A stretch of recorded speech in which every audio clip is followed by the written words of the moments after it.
Nakaraan ay pinuntahan natin ang Joag Lagoon Fish Sanctuary at ang Kalintaan Cave. Dito ay namangha tayo at naaliw sa malalaking isda na sumasabay sa ating paglangoy. Namangha rin tayo sa Kalintaan Cave sa kanyang taglay na natural na kagandahan. Ngayon video naman ay pupuntahan natin ang pinagmamalaki ng taga Bicol, ang kanilang pinakamalaking sports complex, ang Sorsogon Sports Arena. Pupuntahan din natin ang pinakatanyag na historical at tourist landmark ng Pilipinas, ang Cagsawa Ruins at gayon din ang Daraga Church sa Albay. At alamin natin ang kasaysayan ng mga ito. Kaya tara na at samahan niyo kami sa aming adventure.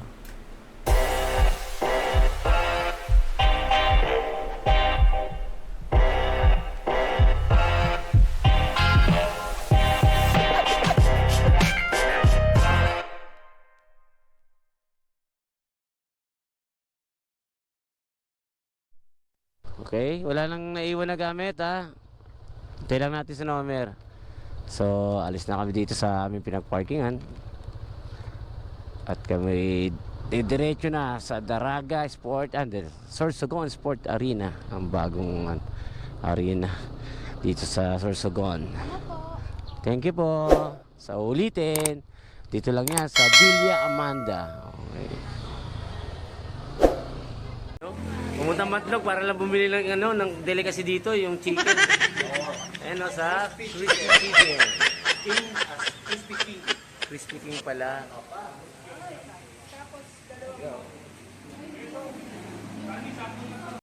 Shoutout nga pala kay Sir Jomar na na-meet namin sa Matlog. Nice meeting you, sir. Ano? Alin? Sarap. Bayan na lang pag ano. Kain tayo. Sunod. Na ano natin, kainan natin.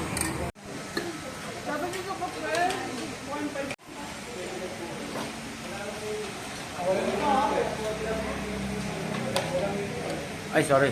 Sikat na ang press namin. Sarap po. Iniiyak ka na ng pan. Visit. Iniiyak ka ng pan. Yan, no? Let's go.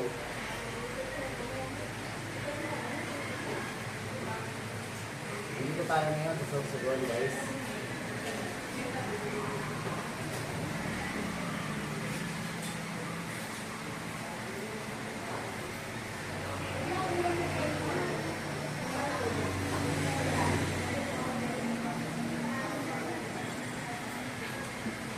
Camarisur Albay Sorsogon.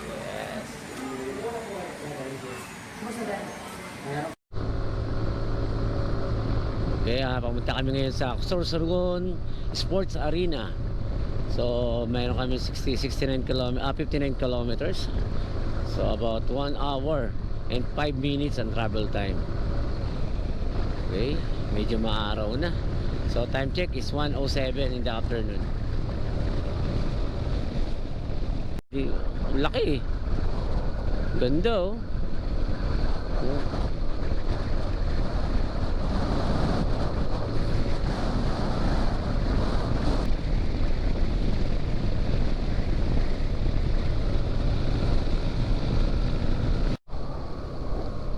Irosin. O, kaliwa tayo.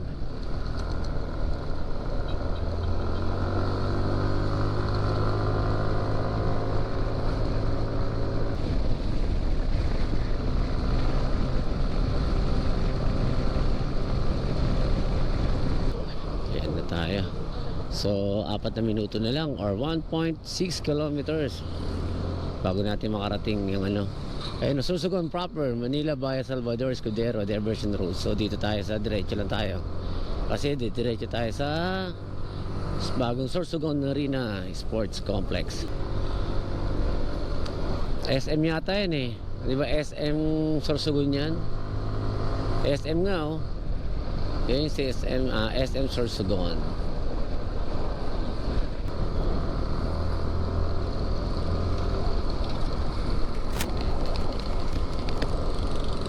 SM City, Sorsogon. Yan na, ito na. Ito na ang... Saan tayo dadaan? Yan o. Sorsogon Sports Arena. Papay, dito tayo dumaan. Ayun, ang laki, no? Ayun, no? Ang laki ng rin na to. Hindi nga lang tayo makakapasok kasi mamadali tayo. Kunyari, antik nga dating yan. Oo, ayun, ang ganda, oh. Ang Sorsogon Sports Arena ay isang makabagong pasilidad na matatagpuan sa Barangay Balogo, Sorsogon City. Ito ang pinakamalaking sport complex sa buong rehiyon ng Bicol. Ang disenyo nito ay hango sa Roman Coliseum kaya kapag nakapunta ka rito, aakalain mo na sa Europa ka. Isa ito sa mga proyekto ng lokal na pamahalaan upang maisulong ang sports development at turismo sa rehiyon. Itinayo upang magsilbing venue ng mga paligsahan sa sports pati na rin sa mga malalaking events tulad ng concerts, government function at iba pa. Nakapag-host na rin ang arena ng ilang regional at national sports events tulad ng competition ng palarong pambansa at palarong Bicol.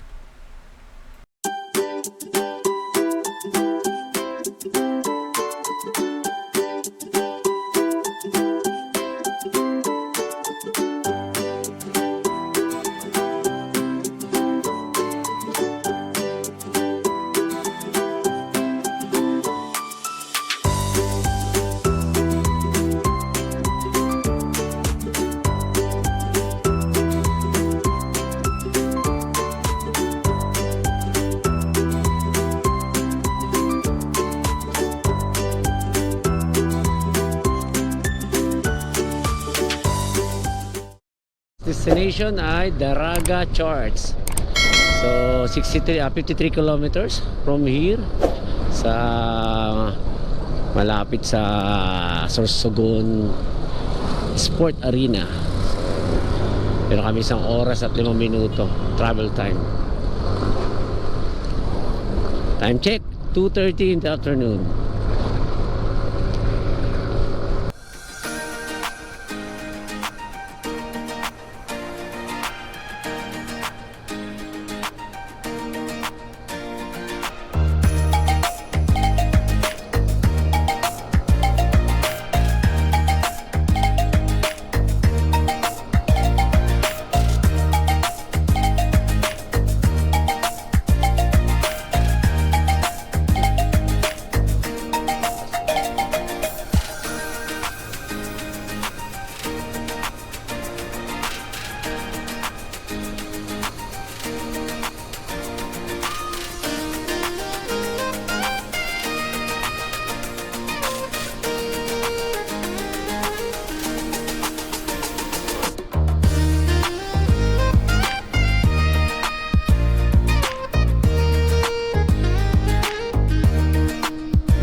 Daraga Church. Ay, ano ba yan?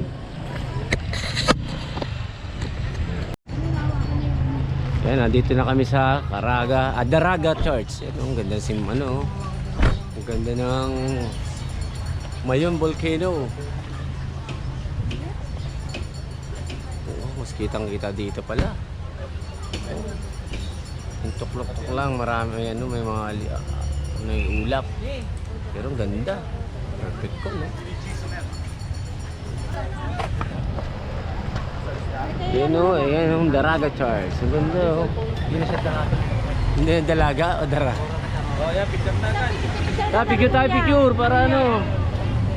Tara. Oh, ready? 1, 2, 3. Oh, ready? 1, 2, 3. Oh, di ba? Ang saya. Yan namin, pagiging maganda yan ha. Oh, napakaganda. Ma! Ang Daraga Church o opisyal na kilala bilang Our Lady of the Gate Parish Church ay isang makasisayang simbahan na matatagpuan sa bayan ng Daraga, Albay. Isa ito sa mga kilalang heritage churches sa Pilipinas at bantog sa arkitekturang barok o gawa sa puting bulkanikong bato na tinatawag na volcanic tuff.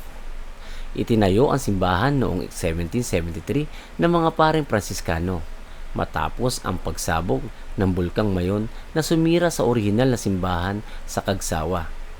Naging bagong sentro ng pananampalataya ang simbahan para sa mga lumipat mula sa nasirang bayan. Naideklara ito bilang National Cultural Treasure ng National Museum of the Philippines. Sa kabila ng mga modernisasyon, patuloy na iniingatan ang orihinal nitong anyo. Matatagpuan ito sa tuktok ng isang burol na may tanawing kahanga-hanga ng bulkang Mayon. Kaya't isa rin itong paboritong destinasyon ng mga turista at deboto.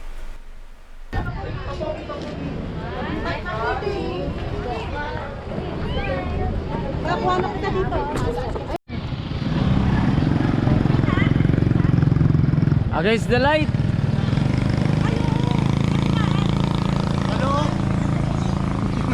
Against the light.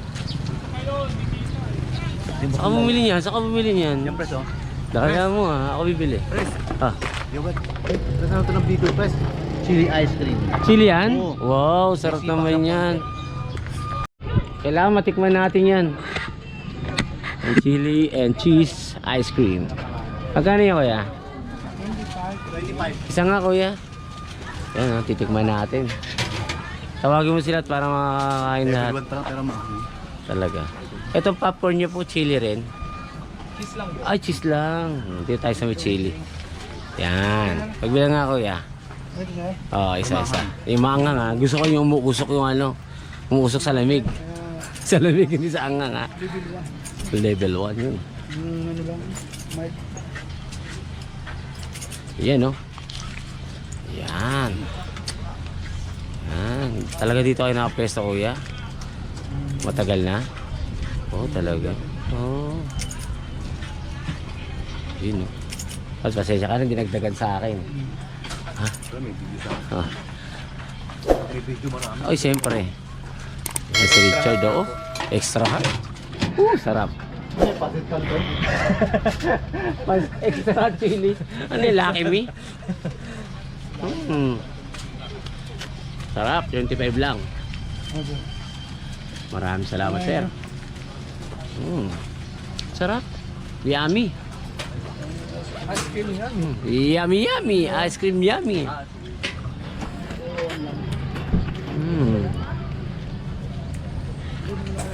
Yummy.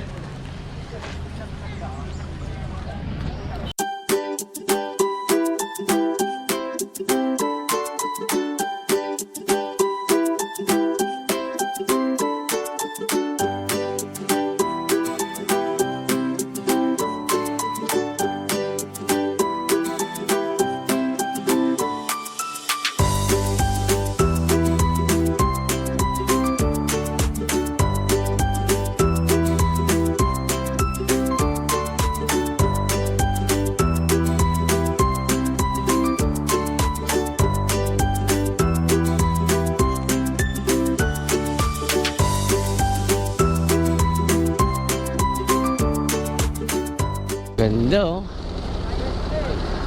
Tapos, ang ganda rin ng ano, bulkan, oh. Woo! Salamat pa yun. Salamat pa yun. Mapakita siya ng ano, no? Ganda, ganda mo. Baba na tayo. Farm plate yan maganda, farm plate, oh. 2.9 kilometers. Ano pa? Ano yan eh, kita rin ang ano dyan. Para siyang farm. Farm nga eh, farm plate nga eh. Para pang farm, ano ba yan? Ginagawa yung tulay dito. Papunta dito sa may Kagsawa Ruins kung galing kayo dun sa Daraga. So yan o, pati kalsada o, ginagawa o. Ang drainage. Kaya medyo matraffic.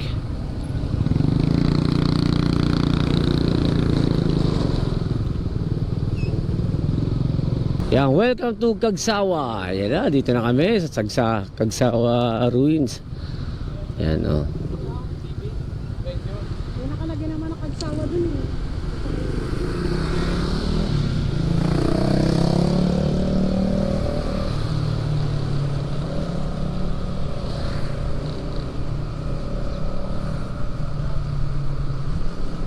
Dito na kami. Yan o. Ang huling punta ko dito, wala pa yung tulay na yun eh. Di ba ma? Ginagawa pa lang pala. Dito. Dito tayo sa taas.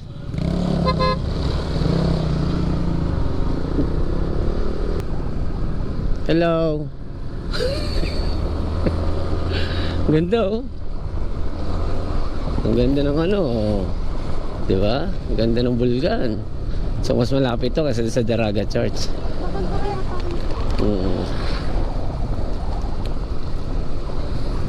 Mayon Sky Drive ATV Adventure. So yung mga gusto mag ATV dito lang, pwede dito. Hindi ko alam kung magkano per hour. Sa parking tayo. Saan tayo? Diretso daw, diretso. Okay, diretso.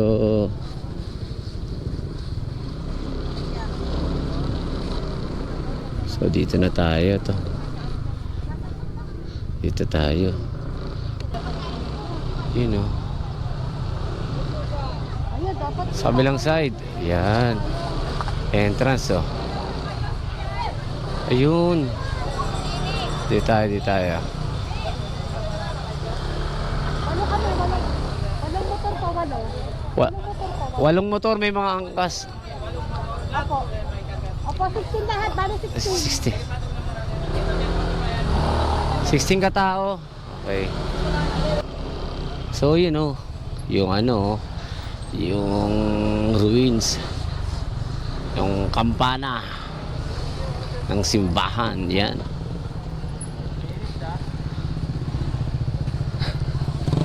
Maghanap ko na ng CR.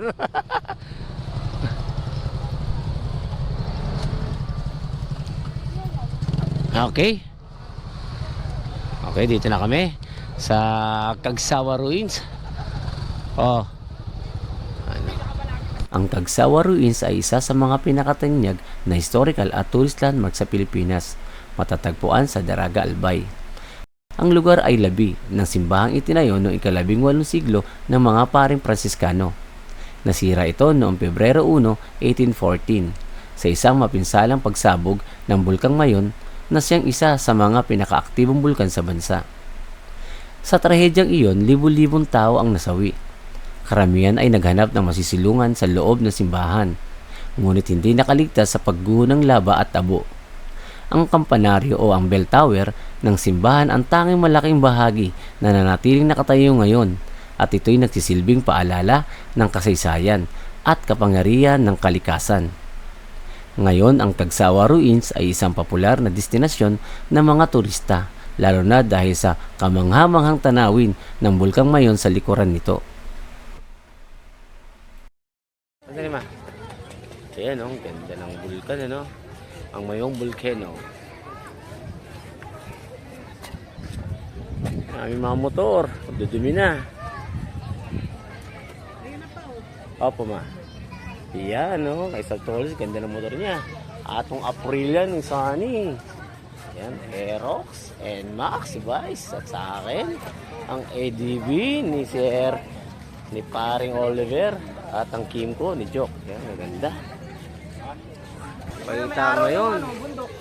Bumisit. Yan o. Puro photographer ah.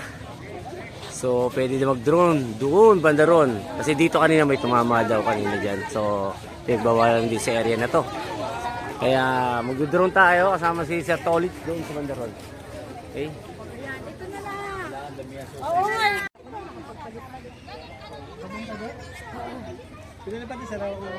Hawak ang kamay ko. Hello mga guys, magpapalipad sana kami ni Sir Tolit dito.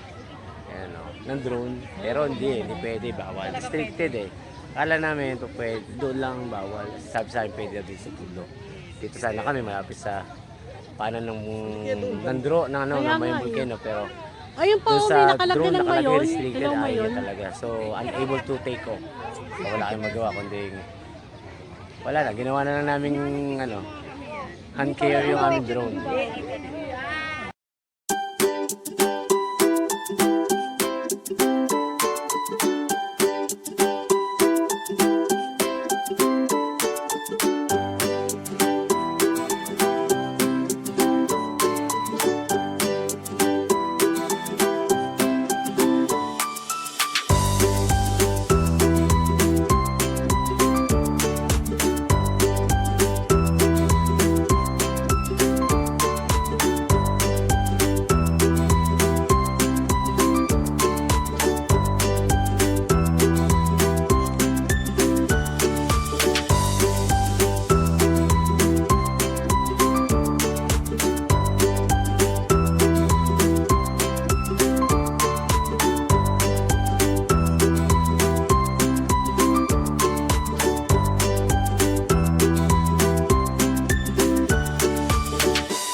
Shout out po muli kay Sir Jomar Garcia ng Matnog at kay Sir Mike at Ma'am Abby ng Kagsawa.